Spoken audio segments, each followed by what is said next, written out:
The envelope in my hand was marked, "Urgent boardroom delivery."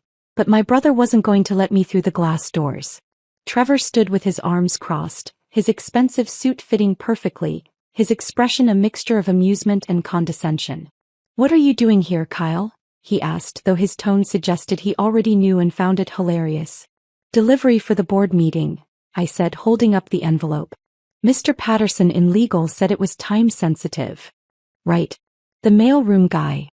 Trevor's smile widened. "Here's the thing, little brother. Board meetings are for actual executives.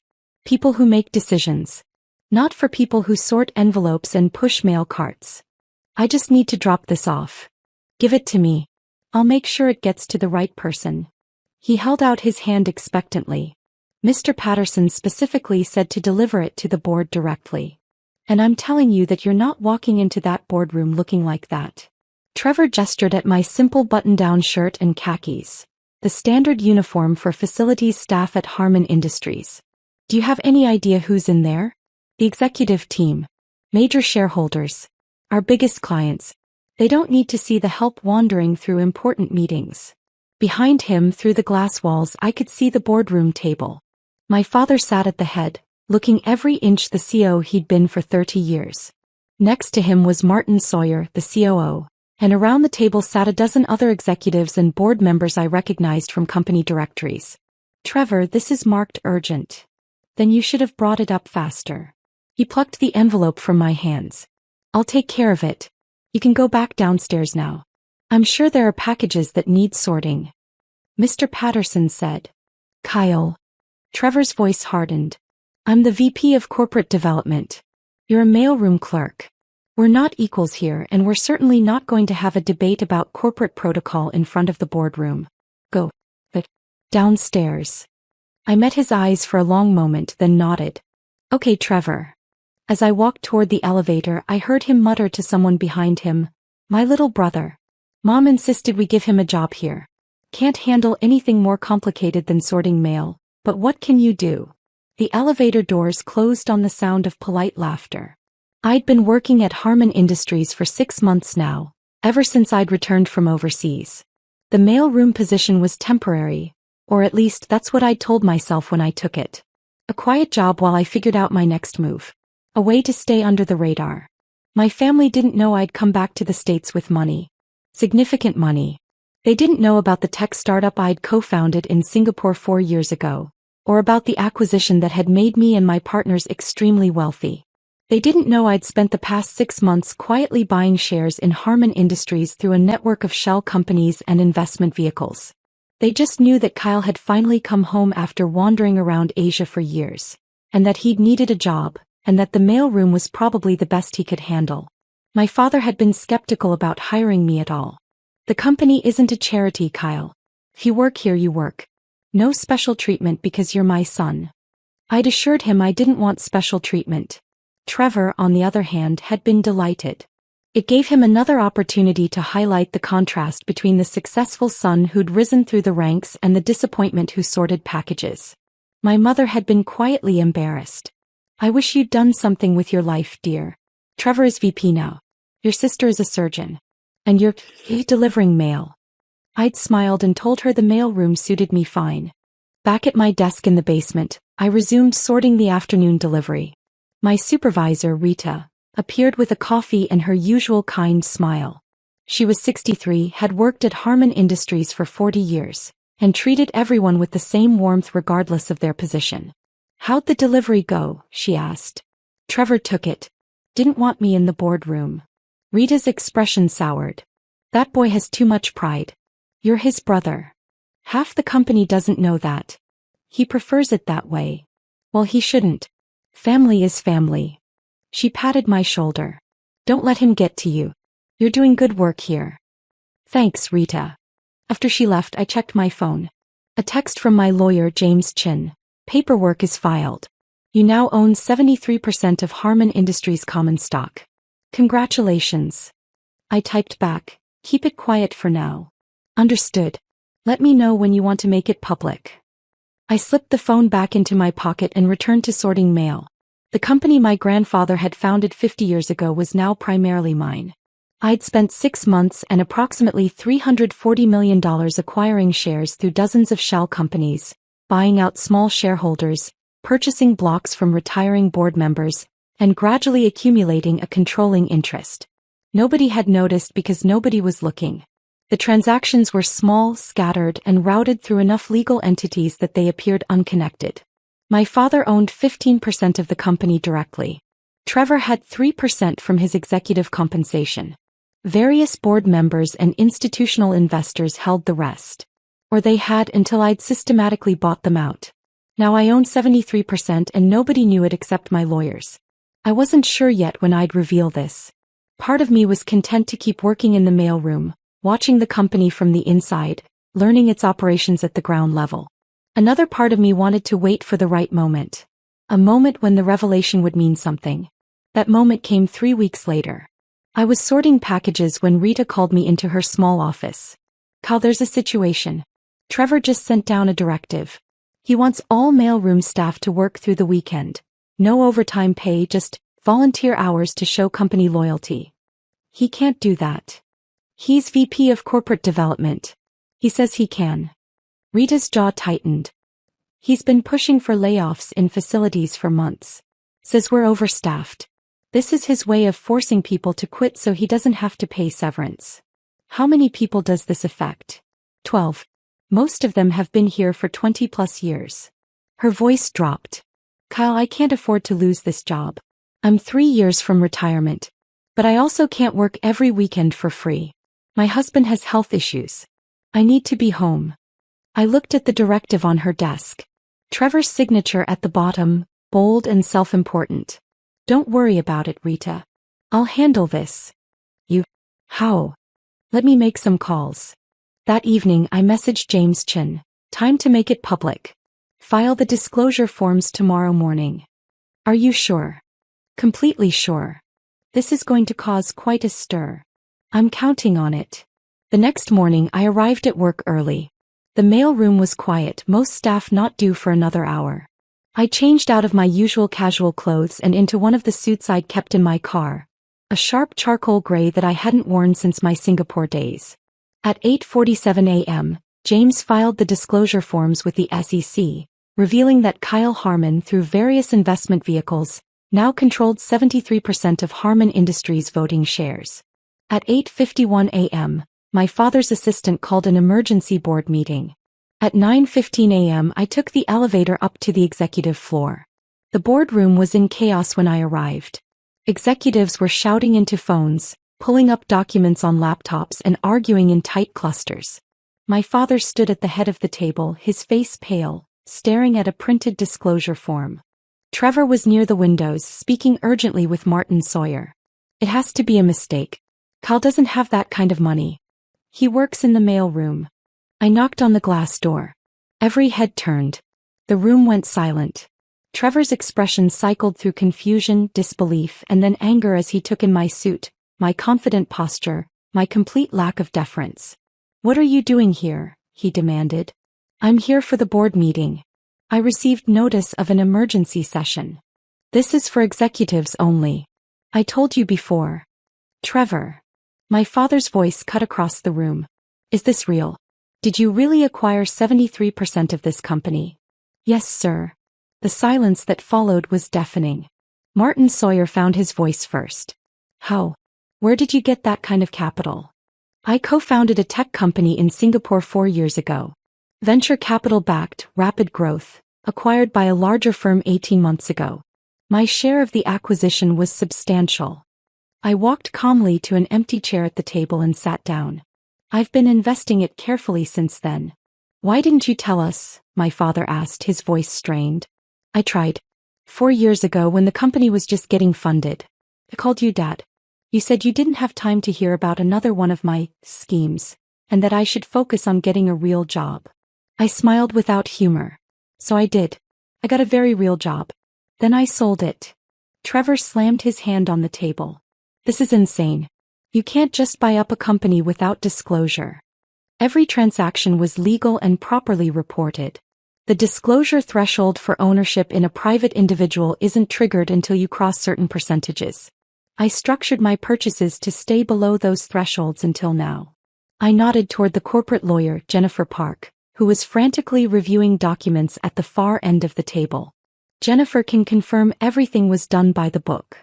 Jennifer looked up, her expression professionally neutral. The filings all appear to be in order. The ownership is legitimate. My father sat down heavily. Cal, what is this about? Why go to all this trouble to buy the company in secret? Because I wanted to understand it first. I wanted to see how it really operated from the ground up. And I wanted to see how the family would treat me when they thought I was nobody important. I looked at Trevor. Turns out the answer is, pretty badly. That's not fair, Trevor started. You wouldn't let me deliver a legal document to this room because you were embarrassed by my clothes. You've spent 6 months making jokes about your mailroom brother to anyone who would listen. You just tried to force the entire facility's staff to work unpaid weekends so you could create justification for layoffs. I pulled out my phone and forwarded an email. That directive is cancelled, by the way. I just sent a company-wide memo. You can't do that. I own 73% of the company, Trevor. I can do quite a lot. My father rubbed his temples. Let me understand this. You've been working in the mailroom, living in that small apartment downtown, driving that old car. All of it was an act. Not an act. A choice. I like living simply. The apartment is comfortable, the car is reliable, and the mailroom gave me perspective. I met his eyes. I learned more about this company in 6 months downstairs than I would have in 6 years in an executive office. I learned that Rita has been here 40 years and knows every process inside and out. I learned that Marcus in shipping has ideas for optimizing logistics that could save us millions. I learned that Trevor has been systematically undermining experienced staff to replace them with cheaper contractors. Trevor's face flushed. That's business. We need to stay competitive. That's short-sighted cost-cutting that destroys institutional knowledge and employee loyalty. It's also stopping now. Martin Sawyer leaned forward. Cal, what exactly are your intentions here? Are you planning to take control of the company? I already have control. The question is what I plan to do with it. The room waited. First, I said, I'm joining the board. As majority shareholder, I'm entitled to a seat. I'll take my grandfather's old position. My father nodded slowly. That's reasonable. Second, I want a full operational review. Every department, every process, every line item in the budget. I want to understand where we're efficient and where we're wasting resources. That will take months, Martin protested. Then we'd better start soon. Third, I'm restructuring executive compensation. Too much emphasis on short-term stock price, not enough on long-term value creation and employee retention. Trevor stood abruptly. You can't just walk in here and... I can actually. That's what majority ownership means. I turned to Jennifer. I'll need you to draft new employment agreements for the executive team. Performance metrics tied to employee satisfaction, operational efficiency, and sustainable growth rather than quarterly earnings. You're going to destroy the company, Trevor said, his voice shaking with anger. You have no experience running a business at this scale. You made money on some tech startup. Congratulations. But this is manufacturing, logistics, supply chain. It's completely different. You're right. Which is why I'm not planning to run day-to-day operations. Dad will stay on as CEO at least for now. Martin will continue as CEO. The existing management structure remains in place. I could see my father relax slightly. However, I continued, major decisions now require my approval. Acquisitions, divestitures, significant capital expenditures, executive hires and terminations, all of it comes through me. That's impossible, Trevor protested. We'll be paralyzed. Every decision will take weeks. Then you'll learn to make better decisions the first time. I looked at him steadily. And Trevor, your proposal to merge with Quantum Systems? The one you've been negotiating for the past 3 months? The $280 million deal that would make you CEO of the combined entity. His face went very still. I reviewed the terms last night. You were planning to announce it at today's board meeting, weren't you? Before this emergency meeting got called. I pulled out a folder. The deal undervalues Harman Industries by at least 30%. It gives away our most profitable divisions while retaining the legacy manufacturing that's losing money. And coincidentally, Your compensation package in the merged company would be worth about $40 million over 5 years. That deal would save this company. That deal would save your career while gutting everything our grandfather built. It's a terrible deal for Harmon Industries, a mediocre deal for Quantum, and an excellent deal for Trevor Harmon personally. I slid the folder across the table to my father. I'm voting against it. With 73% ownership, that means it's dead. The color drained from Trevor's face. You can't. Months of work. Quantum is expecting. Quantum can find another acquisition target. We're not interested. Jennifer spoke up carefully. Mr. Harmon, Kyle, the agreements with Quantum include breakup fees if we back out now. Approximately $12 million. Pay them. Consider it tuition for learning not to pursue deals that benefit executives more than shareholders. My father was reading through the folder, his expression growing darker with each page. Trevor, is this accurate? Were you really planning to sell off the advanced materials division? It's not profitable in the short term. It's the future of the company. Your grandfather started that division. It's 20 years from peak profitability, but it's our strongest growth area. My father looked at his oldest son with something between disappointment and anger. What were you thinking? I was thinking about survival. About making the hard choices you've been too sentimental to make. Trevor's voice rose. You've been running this company like it's still 1985. Lifetime employment, generous benefits, loyalty over performance. The market doesn't care about any of that. We need to be lean, aggressive, profitable. We need to be sustainable, I corrected. Profitable, yes. But not at the cost of everything that makes this company worth owning. Trevor turned on me. You don't understand. You've been here 6 months. 6 months. I've been working in this business for 12 years. I've earned my position. I've made sacrifices. And you think you can just buy your way in and tell me how to run things? I don't think it. I know it. Because I own 73% of the company, and you own 3%. Kept my voice level. This isn't about earning anything, Trevor. This is about legal ownership and fiduciary responsibility. And right now, my responsibility is to the company and its stakeholders, which includes employees, customers, and the community, not just executive bonuses. This is personal. You're doing this because I wouldn't let you in the boardroom. Because I treated you like the nobody you appeared to be. Partially, I admitted. But mostly I'm doing this because the Quantum deal is genuinely terrible, and because your approach to management is destroying the company culture our grandfather spent 50 years building. My father set down the folder. Kyle is right. Trevor, this deal is unacceptable. How could you even consider it? Because someone needs to make the hard decisions around here. Someone needs to be willing to. Trevor stopped, seemed to realize he was shouting. He took a breath. Fine. You want to block the deal? Block it. But don't blame me when this company collapses because we weren't willing to evolve. Evolution doesn't mean gutting everything valuable, I said quietly. It means building on what works while fixing what doesn't. The meeting continued for another 2 hours. We reviewed financials, discussed strategic priorities, and established new governance protocols. My father looked exhausted by the end. Trevor looked furious. The other board members seemed cautiously optimistic, though clearly uncertain about this dramatic power shift. As people filed out, my father gestured for me to stay. Cal, I need to understand. Why the secrecy? Why work in the mailroom instead of just revealing who you were from the start? Because I needed to see the truth. If I'd come in as a wealthy investor, everyone would have treated me differently. I would have gotten the sanitized version of the company, the version management wants shareholders to see. I met his eyes. Instead, I got the real version. I saw how Trevor treats people he considers beneath him. I saw which managers actually care about their teams and which ones are just positioning for their next promotion. I saw where the company is strong and where it's vulnerable. You could have told me. Your own father. Could I have? Dad, when I called you 4 years ago to tell you about the Singapore startup, you hung up on me. You said I was wasting my life and you didn't want to hear about another failure in the making. He flinched. I don't remember saying that. I do. Word for word.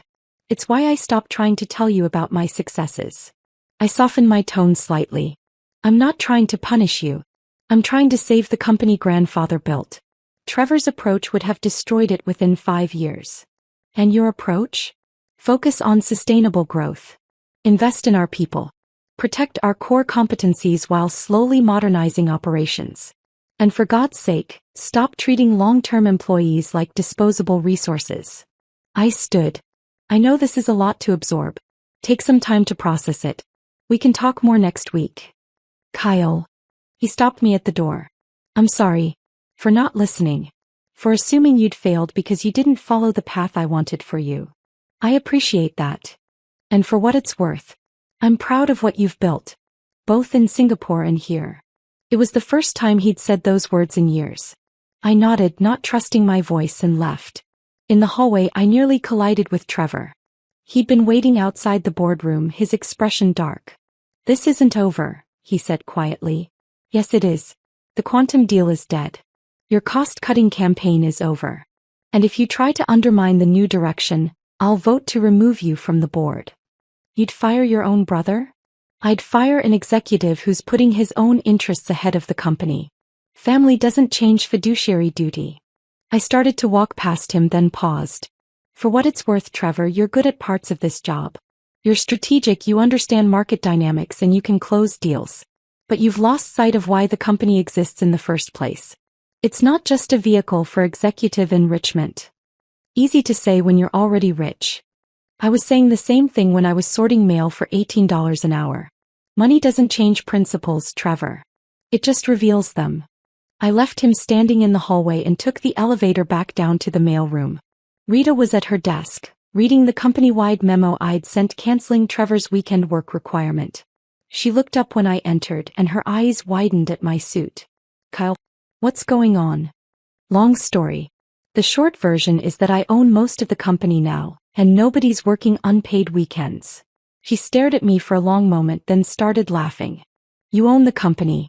You've been working in my mailroom for 6 months, and you own the company. 73% of it, yes.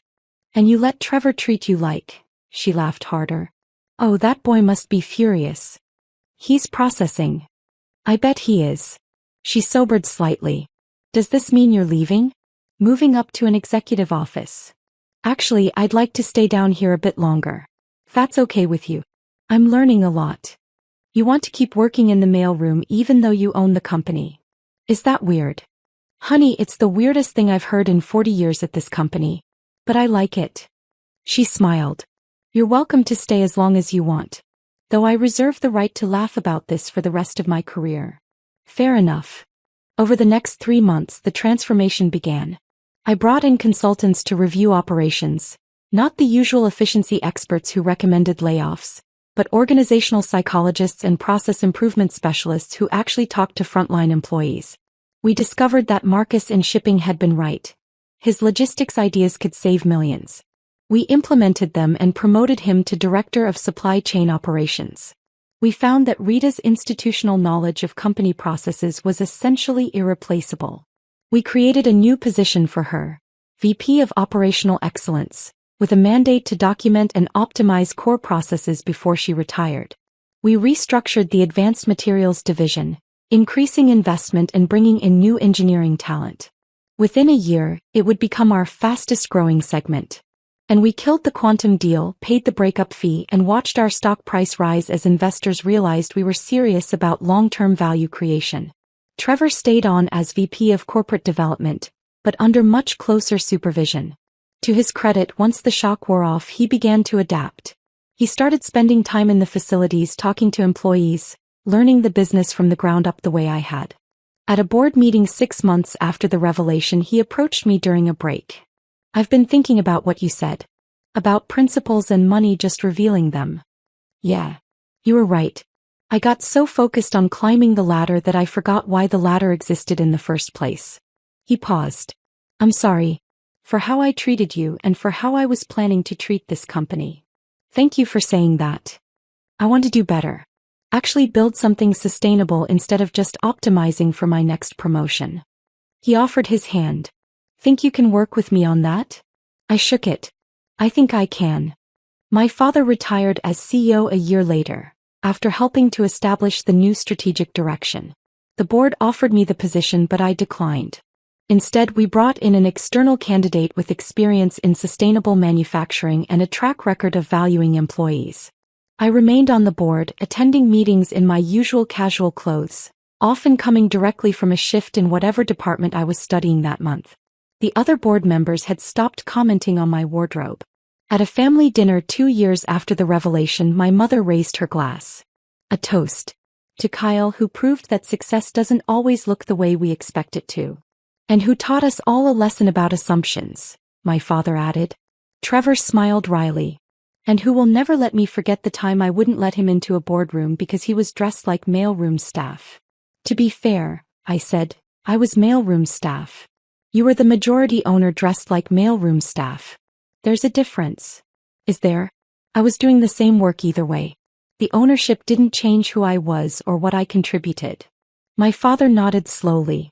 That's the point, isn't it? The work mattered regardless of who owned the company. We just couldn't see it until you forced us to look. Exactly. I still keep an office in the mailroom. Rita is my VP of Operational Excellence now, but she still stops by with coffee and stories about the old days. Marcus revolutionized our supply chain and just opened our first carbon-neutral distribution center. And Trevor?